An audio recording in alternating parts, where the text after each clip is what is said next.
ఒకసారి వేసిన సమ్మర్లో కూల్ ఉండడానికి కూరలు ఇట్లా కుండలు పెడుతున్నాం మనం.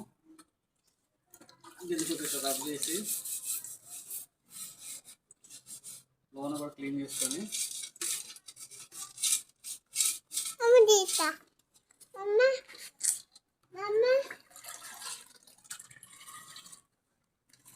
ఇలా హోల్స్ ఉండేది చూసుకోవాలి. కుండకి హోల్స్ ఉన్న కుండ అయితే ఫిట్ అయిపోద్ది.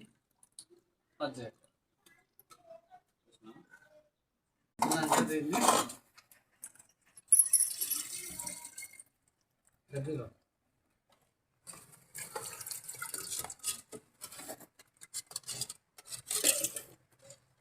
సెట్ చేసాం.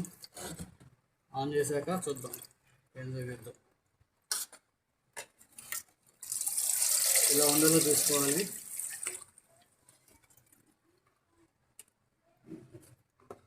Okay object. సో ఇలా కుండని కూరలో పెట్టేసి ఆన్ చేసేసాం. రిజల్ట్ కూడా బాగానే ఉంది.